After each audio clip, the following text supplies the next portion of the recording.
Welcome to the music theory series by ZMS। और आज हम बात कर रहे हैं राग की और राग की परिभाषा की और राग की विशेषताओं की। तो परिभाषा की बात करें तो राग वो सुंदर रचना है जो कानों को सुनने में मधुर लगे और उसमें कम से कम तो 5 स्वर और अधिक से अधिक 7 स्वरों का प्रयोग हो, उसे राग कहते हैं, उस रचना को राग कहते हैं। विशेषताओं की बात करें तो वो परिभाषा से ही निकल के आती है।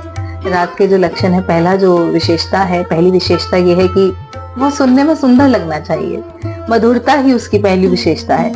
और दूसरी विशेषता ये है, दूसरी स्पेशलिटी ये है कि राग किसी भी राग में कम से कम तो 5 स्वर यूज हो सकते हैं और अधिक से अधिक ज्यादा से ज्यादा 7 स्वर यूज हो सकते हैं।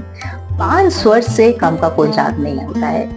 ये वन ऑफ द स्पेशलिटी है। वंस अगेन एक और स्पेशलिटी, किसी भी राग में सा यानी कि षडज नोट वो वर्जित नहीं हो सकता है, क्योंकि सा इतना इंपॉर्टेंट नोट है, बेस नोट है किसी भी ऑक्टेव का बेस नोट है, इंपॉर्टेंट नोट है, वो कभी भी वर्जित नहीं होगा राग से। तो षडज स्वर वर्जित नहीं हो सकता है राग में। एक और जो स्पेशलिटी आती है, हर राग किसी न किसी थाट से जरूर उत्पन्न होगा, क्योंकि थाट जो है वो डिस्क्राइब करती है कि राग कौन सी फैमिली से आता है। तो हर राग की कोई ना कोई एक फैमिली जरूर होगी और वो थाट ही रिप्रेजेंट करता है, इसलिए हर राग किसी ना किसी थाट से उत्पन्न माना जाता है। This was one of the speciality. एक नेक्स्ट स्पेशलिटी ये है, किसी भी राग में म और प एक साथ वर्जित नहीं हो सकते हैं। अगर म यूज हो रहा है, अगर म यूज नहीं हो रहा है तो प तो यूज होगा ही होगा, और अगर पंचम यानी कि प यूज नहीं हो रहा है तो म यूज होगा ही होगा।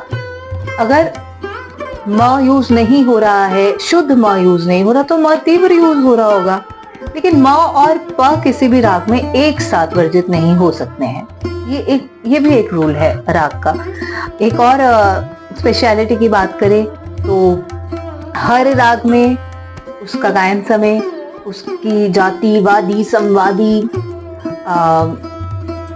बाकी जो भी राग परिचय हम पढ़ते हैं जब किसी राग को सीखते हैं, वो सब चीजें उस राग का हिस्सा होती हैं और हमेशा होंगी। This is also one of the rule.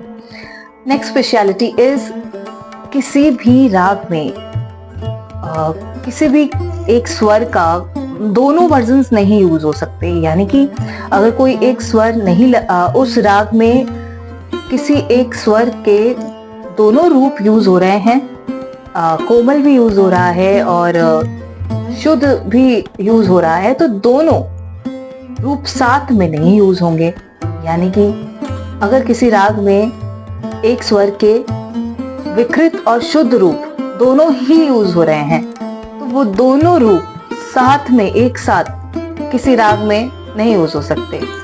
वो एक साथ एक सीक्वेंस में चलते हुए वो एक साथ नहीं यूज होंगे। भले ही जैसे कि फॉर एग्जांपल अगर हम कोई राग ले लें, खमाज राग ले लें, उसके अंदर नी जो है दोनों निषाद यूज होते हैं, कोमल भी और शुद्ध भी, लेकिन दोनों अलग अलग साथ में नहीं यूज होते हैं कि पहले नी शुद्ध यूज हो गया, नी कोमल यूज हो गया, फिर दोनों साथ में ना यूज होकर वो अलग अलग तरीके से अलग अलग स्थानों पर यूज होते हैं। जैसे कि आरोह में नी निषाद शुद्ध यूज होता है और कोमल निषाद यूज होता है अवरोह में, राग खमाज में। तो इस तरीके से और भी एग्जाम्पल्स हैं कि किसी भी स्वर का विकृत और शुद्ध रूप किसी राग में साथ में नहीं प्रयोग किया जाता। This was again one of the speciality of any raga. तो ये थे राग की परिभाषा, राग के लक्षण थे। So stay tune with us for more of the music theory. We will be back in another video in the music theory series by ZMS. Keep watching. Thank you so much.